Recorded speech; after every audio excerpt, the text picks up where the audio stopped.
네, 선택과 집중입니다. 이 시간 여인수 전문가 지난주 후반에 시장이 단기적으로는 사실은 꺾였다라면서 좀 보수적인 전략을 권했습니다. 오늘 전까지 약세 움직임이 이어지는 가운데 전략은 또 어떤 변화를 맞이하게 되는지 이야기 들어보도록 하겠습니다. 전문가님 안녕하세요.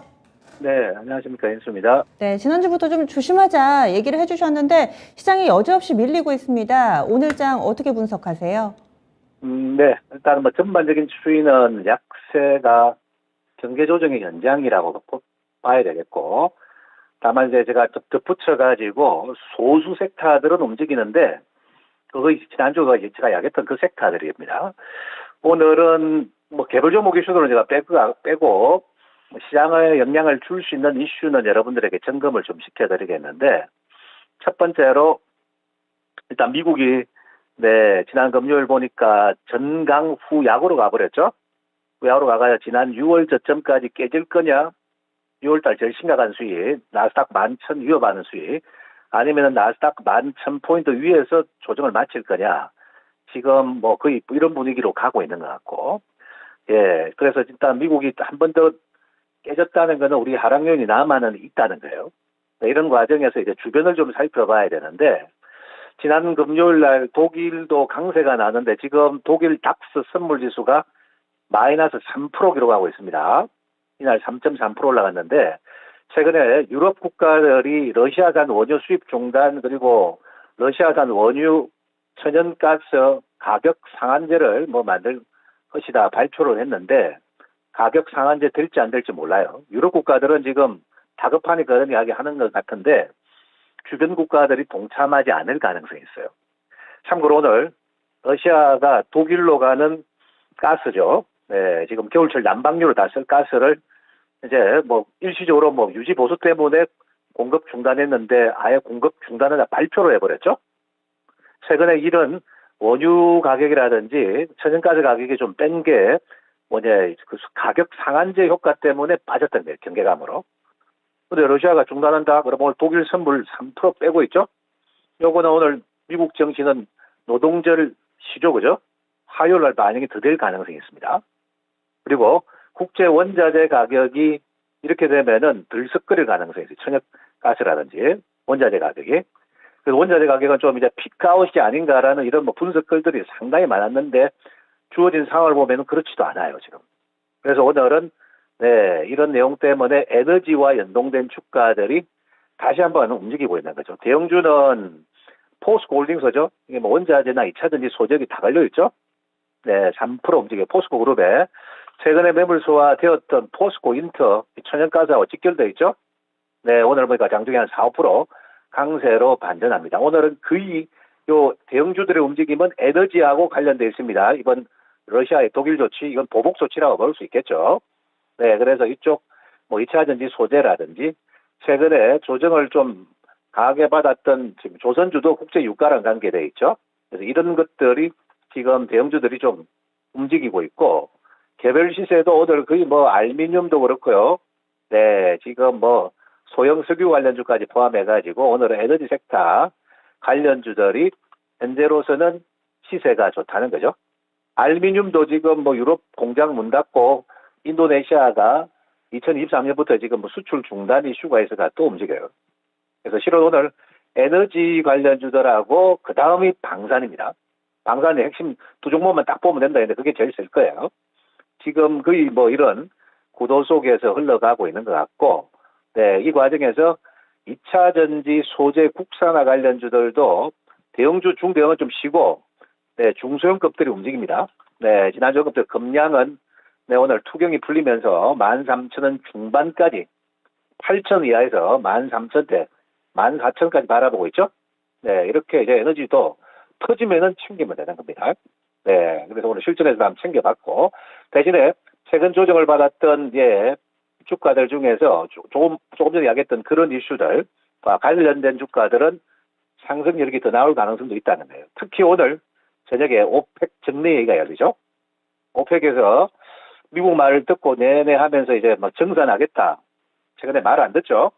네, 감산할 경우 이 변수가 있다는 거는 좀 참고하셔야 될 것 같고요. 방사는 제가 에이스는 하나 에어로스라 했고 그 다음이 LG 에너지 LIG 넥스원이라 했죠.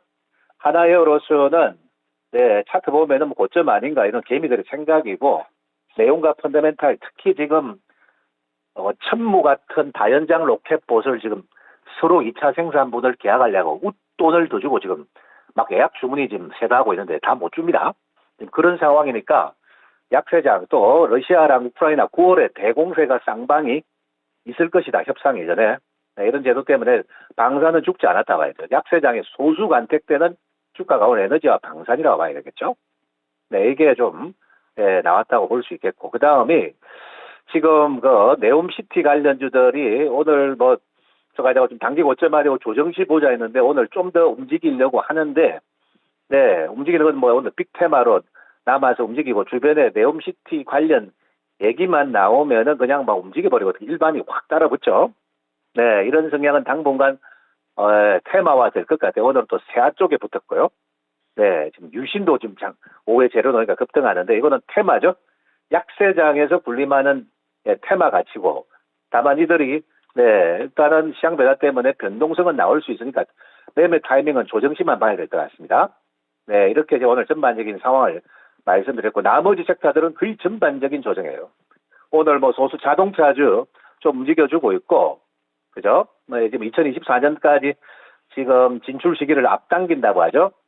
네, 그 다음에 지금 뭐 소수 소비재들하고 뭐 엔터주, 게임주 살짝 움직이는데 네, 이들 살짝씩 움직이는 것은 큰 의미가 없다 봐야 돼요. 그게 뭐 에너지, 대체 에너지와 방산주 이런 것들이 움직이고 있다는 거예요. 그래서 만일 에너지주들의 강세는 네, 확산 여부는 내일 보는데 어쨌든 시장 조류는 이렇게 세 가지 축으로 나왔고 오늘 지난주 언급드렸던 XR 기기 헤드셋에 들어가는 관련주들 다는 움직입니다. 대형주들은 빠지는데 유독 네, 지금 뉴플렉스가 강하죠. 네, 물론 뭐 지금 덤빌 자리는 아닙니다. 이들이 강한 이유가 다 있죠. 이제 출시 시기가 10월, 11월 앞당겨지면서 제품화가 빠른 쪽 뉴플렉스가 먼저 간 것 같아요. 이들은 역시 조정시 역시 관심을 줘야 될 섹터가 아닌가 여기까지 말씀을 드리겠습니다. 네. 전략은 어떻게 세워볼까요? 계속 지켜봐야 되는 걸까요? 전략은 제가 조금 전에 언급했던 소수 섹터들은 연휴 전에 지수 하락 요인이 좀 남아는 있는데 거래가 된다는 거예요. 그 고가 매도 기회를 준다고 보고 있습니다. 줄 것 같고 뭐 이미 오늘도 네, 그런 모습이 나타나고 있다는 것은 긍정으로 봐야 되죠. 다만 두루두루 절대 가지 않을 거라는 거. 다수는 경계할 거고 특히 지금 코스닥 기업들, 바이오 기업들은 지난주에 한번 움직인 주가들은 사정없이 다 빠져버립니다. 네, 변동성이 커지죠. 이렇게 움직였던 뭐 ST큐브도 마이너스 20% 나죠. 물론 실전에 다 챙기고 관망 중이에요. 네, 그래서 리스크 요인이 있는 일반이 지금 무장돼 있고 일반이 지금 모아진 주가들은 좀 간전하셔야 돼요. 목요일 연휴 전이 우리 시장은 옵션 만기이고 연휴를 쉬고 나면은 13일은 CPI 지표가 발표되죠. 그래서 지수와 연동되면서 움직일 만한 주가들은 좀 더 관전이 필요합니다. 더 기다리셔야 될 것 같아요. 더 기다리시고 연휴 전 옵션 만기 목요일 또는 제가 네 다음 주 월요일 그게 보수적인 투자 전략은 확인하고 사는 자리가 맞다 보고 있습니다. 다만 제가 한 가지 우리가 꼭 아셔야 될 거는 이 환율의 움직임을 가지고 여러 가지 목소리들이 있는데 위기 상황이요. 금융위기나 시스템 위기가 올 때 그동안은 1350원대까지 간 게 상한선이거든요. 지금은 상한선을 넘었는데 이게 시스템의 위기, 금융위기가 아니죠. 지금 소위로 달러를 사야만이 돈을 벌고 수익성과 관련된 움직임이에요. 그리고 수입업체들, 원자재 수입업체들 지금 발을 동동 구릅니다. 지금이라도 빨리 선결제해가지고 환율 1300원대 선결제 해버리려고 하기 때문에 달러 수요가 가수요까지 붙었어요. 그렇기 때문에 이런 것이 요 환율 급등은 위기가 찾아온다. 이게 그동안에 우리가 전통적인 관념이었죠. 요 관념하고 이번에 환율의 움직임은 성격이 다르다는 거. 성격이 다르단 말은 환율 상승 수혜도 있을 거고 소수 선택 섹터는 움직인다는 거죠. 오늘처럼. 에너지와 방산이지만 물론. 요 부분을 우리가 기억하자는 거예요. 그래서 이번 환율 상승을 무조건 위기로 바라봐서는 좀 제가 아니라는 겁니다. 그 말은 움직인 섹터, 시스템의 위기가 아니면 섹터의 움직임은 또 나온다는 거. 요거 꼭 참고하셔야 된다는 거 말씀을 드리겠고 오늘 외국인들의 포지션이 이 정도 환율이 세게 나오면 매도 규모가 강화돼야 됩니다. 500억이 한 5천억 팔아야 돼요. 근데 지난주 좀 팔다가 적게 판다는 거. 이 부분만큼은 지난 6월과 같이 그냥 대안도 없이 수직으로 하강하는 장과는 좀 다르지 않느냐.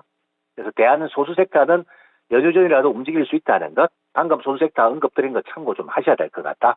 까지 말씀드리겠습니다. 예, 알겠습니다. 환율 동향을 예전과 같은 잣대로 봐서는 안 되네요. 알겠습니다. 내일 이 시간 뵙겠습니다. 고맙습니다.